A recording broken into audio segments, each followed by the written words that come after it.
Hello students, this is advocate Neeraj Gupta. इस video में हम पढ़ने वाले हैं धार्मिक समर्पण, धार्मिक न्यास, बोले तो रिलीजियस एंडोमेंट। हमने पहले भी पढ़ा था ना, पहले भी पढ़ा था, याद होगा आपको, डिब्यूटर प्रॉपर्टी। तो ये वही है, यानी रिलीजियस एंडोमेंट का मतलब हो गया आपने अपनी कोई प्रॉपर्टी धार्मिक पर्पस के लिए दे दी।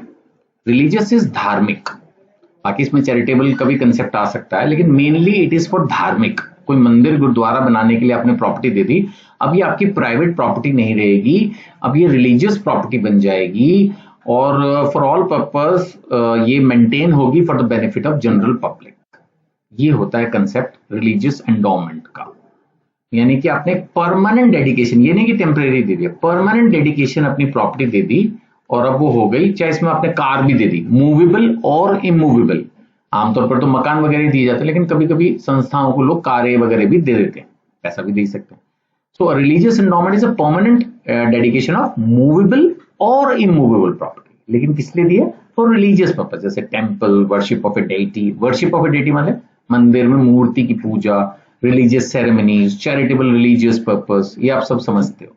एक बार अगर दे दी तो फिर वो उस बंदे की प्राइवेट प्रॉपर्टी नहीं रहेगी। जब आपने दे दी तो आप बार बार हाँ शेखी तो बधार सकते हो बाहर जाके, लेकिन प्रैक्टिकली आपको बोलना नहीं चाहिए, दे दी तो दे दी। It ceases to be the private property of the donor. दान दे दिया तो खत्म, and it becomes dedicated for religious purpose. अब वो मंदिर ही यूज करेगा, उसको वो जमीन जायदाद जो भी थी अब वो मंदिर की बन गई। जो उसको मैनेज करेगा उसका नाम है शबैत, ट्रस्टी। ये हम पहले भी डिब्यूटर प्रॉपर्टी में डिस्कस कर चुके हैं। तो यहाँ पर क्या है, क्लियर इंटेंशन है डोनर की, डेडिकेट करनी है उसको property, capable of dedication, dedicated है, अलग से थी, है ना, और रिलीजियस चैरिटेबल पर्पस है, कंप्लीट परमानेंट है, और acceptance management as per law, मतलब कानून में इसको लेके कोई प्रॉब्लम नहीं है। फिर भी काइंड्स ऑफ रिलीजियस एंडोमेंट में पब्लिक रिलीजियस एंडोमेंट की बात की, जो कि for the benefit of public है। वैसे यही होता है, क्योंकि अगर प्राइवेट पर्पस के लिए दी हो, यानी किसी एक पर्टिकुलर फैमिली वगैरह के लिए, तो फिर वो क्या ही रिलीजियस एंडोमेंट हुई।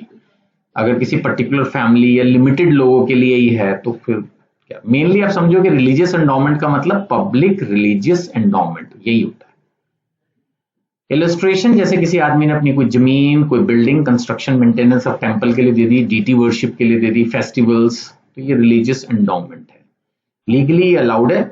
और इसका कंसेप्ट हम पहले पढ़ चुके हैं, द कंसेप्ट ऑफ डिब्यूटर प्रॉपर्टी, ये हम पहले पढ़ चुके हैं। और इसको जो मैनेज करता है वो होता है शैबेट, ठीक है ना। शैबेट मैनेजेस द प्रॉपर्टी, वो अपनी प्राइवेट प्रॉपर्टी की तरह नहीं, रिलीजियस पर्पसेस के लिए, जिस पर्पस के लिए मिला है उस पर्पस के लिए इसको यूज करता है, ठीक है ना। So I hope the question is clear. फिर भी कोई डाउट हो आप इन नंबर्स पे व्हाट्सएप करके पूछ सकते हैं। जिस बुक से पढ़ाया है हिंदू लॉ को, उसको खरीदने के लिए भी कनेक्ट कर सकते हैं। Thank you.